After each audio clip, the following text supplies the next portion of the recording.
안녕하세요, 여러분. 오늘 벌써 일주일의 반이 흘렀습니다. 젊었을 때는 시간의 넉넉함을 느꼈던 것 같은데요. 하루하루 나이가 들어 중년이 된 후부터는 시간이 유난히 쏜살같이 흘러가는 것 같습니다. 오늘은 현대인들에게 빼놓을 수 없는 기호식품인 빵, 이 빵을 먹으면 안 되는 분, 먹으면 독으로 작용할 수 있는 분들에 대해 알아보려고 합니다. 많은 분들이 빵을 즐겨 드실 텐데요. 어떤 분들이 빵 섭취를 줄이거나 피해야 하는지 지금부터 알아보겠습니다.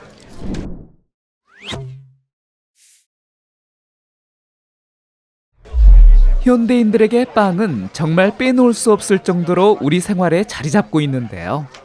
간편하게 식사 대용으로 아침에 먹기 좋고 디저트로 커피와 함께 먹기 좋아 다양하게 즐기고 있습니다. 많은 분들이 빵 하면 맛은 좋지만 건강에는 좋지 않다고 알고 계십니다. 그럼 통곡물 빵은 어떨까요? 대부분 통곡물은 건강에 좋기 때문에 이 통곡물로 만든 빵 역시 좋다라고 생각들을 많이 하십니다. 그렇지만 여러 전문가들은 이 통곡물 빵 역시 흰빵과 마찬가지로 그렇게 크게 영양소가 좋다거나 건강에 도움이 된다거나 하지는 않는다고 말하고 있습니다. 종종 이런 빵들이 있습니다.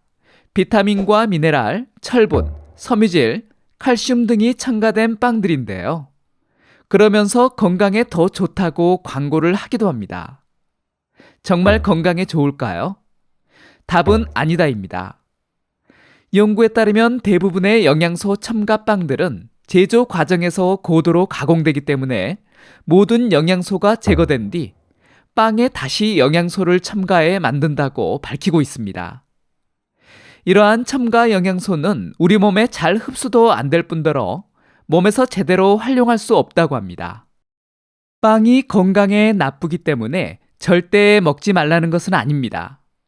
건강과 영양소 섭취를 위해서라도 밥 대용으로 자주 드시지 마시고 가끔씩 먹는 간식으로 드시라는 것입니다. 다만 건강한 분들은 상관이 없지만 특정 사람들은 이 빵 섭취를 주의해야 하는데요.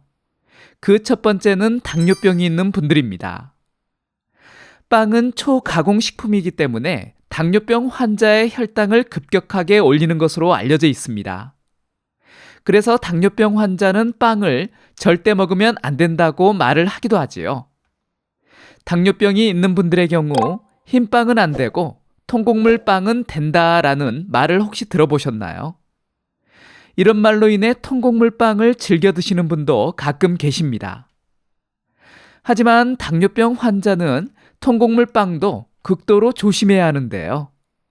앞서 밝혔듯이 특정 영양소가 포함된 통곡물 빵이라 해서 건강에 좋은 것도 아니고 통곡물 빵 역시 흰빵 못지않게 탄수화물이 다량 포함되어 있으면서 가공이 되었기 때문에 혈당을 빠르게 올립니다.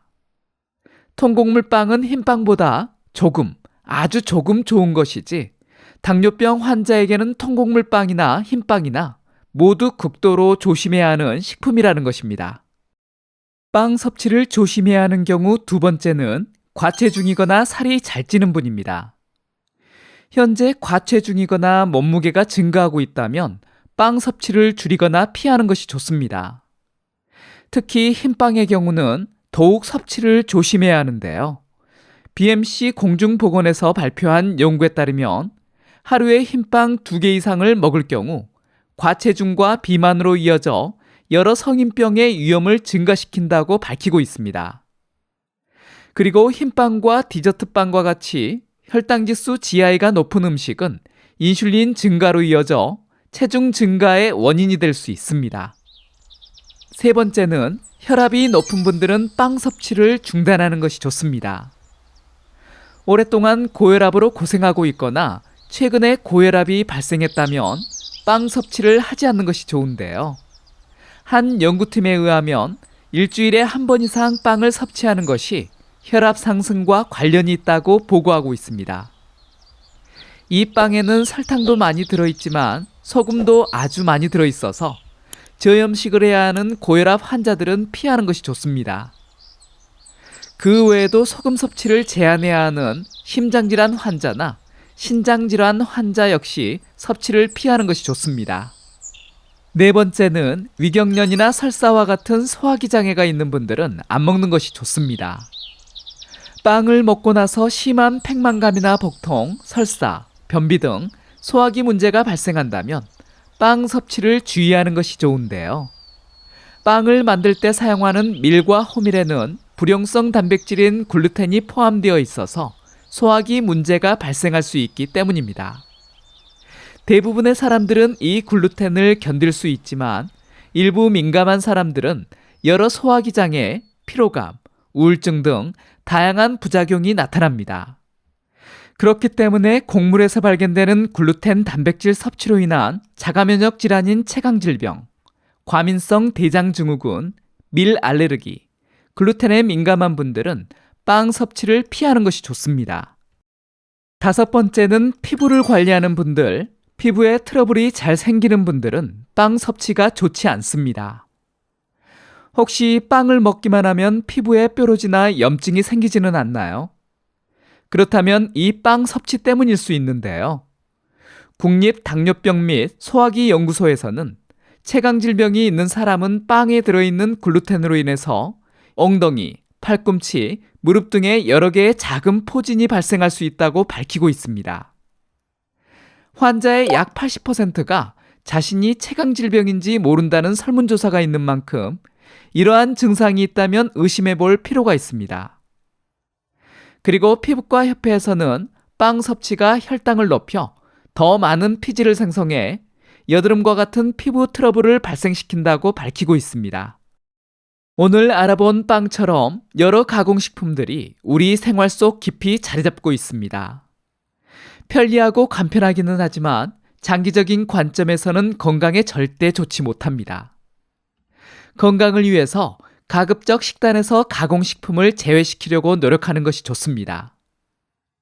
오늘 영상의 내용을 정리하면 빵 섭취를 꼭 피하는 것이 좋은 경우로 당뇨병 환자처럼 혈당 관리가 필요한 분, 살이 잘 찌는 과체중인 분, 저염식을 해야 하는 고혈압 환자, 소화기 문제가 잦은 분, 피부에 트러블이 잘 생기는 분들은 빵 섭취를 피하는 것이 좋습니다. 빵과 같은 가공식품을 줄이고 신선한 야채와 과일로 대체한다면 건강에 큰 도움이 됩니다. 그래도 가끔 빵은 드셔야겠지요. 그렇다면 영양 정보 라벨을 확인해서 글루텐 프리 제품을 선택하고 인공 감미료나 당이 적게 포함된 것, 통곡물이 더 많이 포함된 것을 고르는 것이 좋습니다. 단, 어떤 것이든 많이 드시지 마시고 아주 가끔씩 적당하게 드셔야 한다는 것 잊지 마세요. 이번 영상이 도움이 되셨다면 다른 분들에게도 공유해 주시고요. 구독하기, 좋아요 눌러주세요. 감사합니다.